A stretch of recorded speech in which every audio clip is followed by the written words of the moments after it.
Hello అండి, ఈరోజు అయితే నేను చపాతీ విత్ ఎగ్ కర్రీ అయితే చేస్తున్నాను.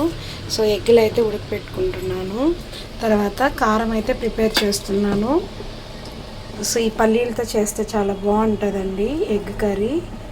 సో దానికోసం వెల్లుల్లి రబ్బలు, చిన్న అల్లం ముక్క, ఒక మీడియం సైజు ఎర్రగడ్డ అయితే కట్ చేసి ఈ విధంగా వేసుకున్నాను. అలాగే ఇందులోనే ఒక మీడియం సైజు టొమాటో కూడా కట్ చేసుకొని మిక్సీకి అయితే పట్టుకోవాలి. ఇలా కొద్దిగా బరకగా రుబ్బుకున్నాక కొద్దిగా పసుపు పొడి, తర్వాత రుచికి సరిపడా కారం అయితే వేసుకోవాలి. అలాగే కొద్దిగా ధనియా పౌడర్ కూడా, ఇందులో వాటర్ అయితే యాడ్ చేసుకోవచ్చు కొద్దిగా. ఈ విధంగా కారం రుబ్బుకున్న తర్వాత ఇప్పుడు మనము తిరగబోత అయితే వేసుకున్నాము. ఫస్ట్ ఇందుకు ఒక కడాయి పెట్టుకోవాలి. తర్వాత ఆయిల్ కొద్దిగా వేసుకొని ఇందులో జీలకర్ర, సో కొద్దిగా బిర్యానీ ఆకు, 4 లవంగాలు, 2 యాలకులు, అలాగే పచ్చిమిర్చి, కరివేపాకు కొద్దిగా వేసుకొని వేయించుకోవాలి.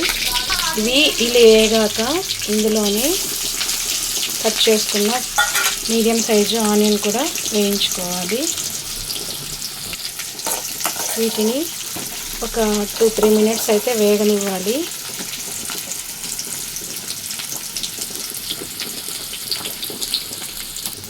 ఇలా వేగాక ఇందులో ఒక టమాటో అయితే తీసుకున్నానండి.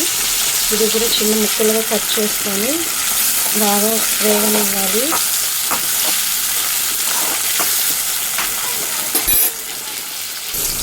ఇవి వేగడానికి కొద్దిగా సాల్ట్ అయితే వేసుకున్నాం.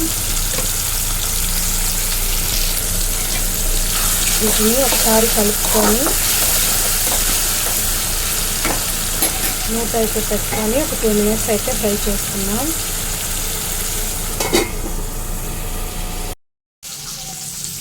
సో ఇలా కారం అయితే వేసే ముందు మనం కట్ చేసుకున్న కొత్తిమీర, తర్వాత పుదీనాను కూడా వేసి వేయించుకోవాలి ఒక 2-3 మినిట్స్, 1 మినిట్.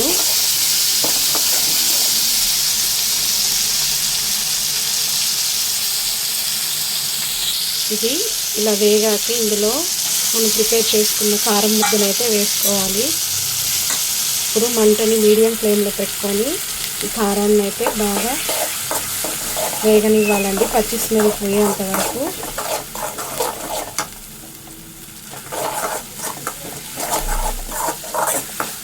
చాలా టేస్టీగా అయితే ఉంటుందండి కర్రీ.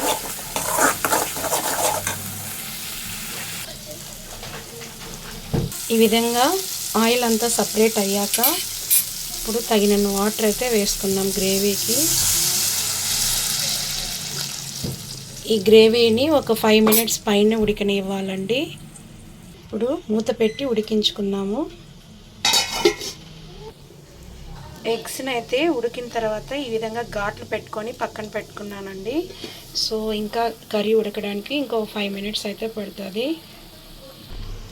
ఇప్పుడు ఆ కర్రీ ఉడికే లోపల మనము చపాతీని అయితే ప్రిపేర్ చేసుకున్నాము, పిండి ముద్దను. సో చపాతీ పిండి అయితే రెడీ అయిందండి. ఇప్పుడు దీన్ని ఒక 5 మినిట్స్ తర్వాత అయితే రుద్దుకున్నాము ప్లేట్ పెట్టేసి. సో ఈలోగా కర్రీ అయితే దగ్గర పడుతుంది. ఇప్పుడు ఈ స్టేజ్లో ఎగ్స్ అయితే వేసుకున్నాం. గుడ్లు వేసాక ఒక 3 మినిట్స్ లేదా ఒక 5 మినిట్స్ అన్నా ఉడకాలండి బాగా కర్రీ అనేది.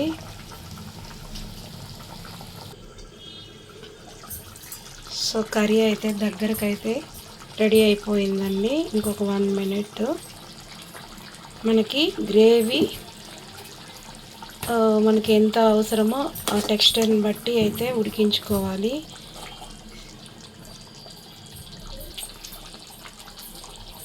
ఇప్పుడు చపాతీ అయితే ఉండలుగా చేసుకొని ఇప్పుడైతే చపాతీ ప్రిపేర్ చేస్తున్నాను.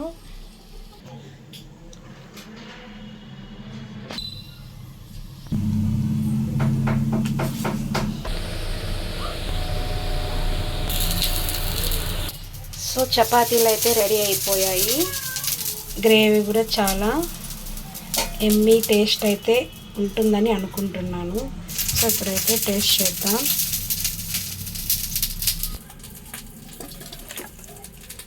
ఇప్పుడు సర్వింగ్ బౌల్లోకి అయితే తీసుకుంటున్నాను. గుడ్డు పులుసు అండి, చాలా టేస్ట్ అయితే ఉంటుంది.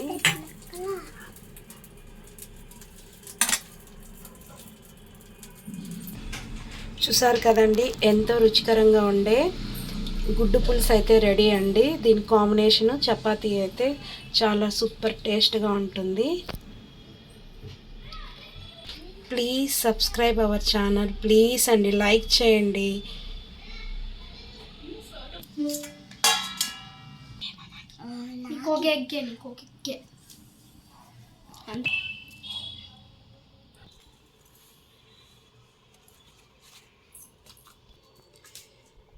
చూసారు కదండి, ఈరోజు వ్లాగ్ అయితే ఇదే.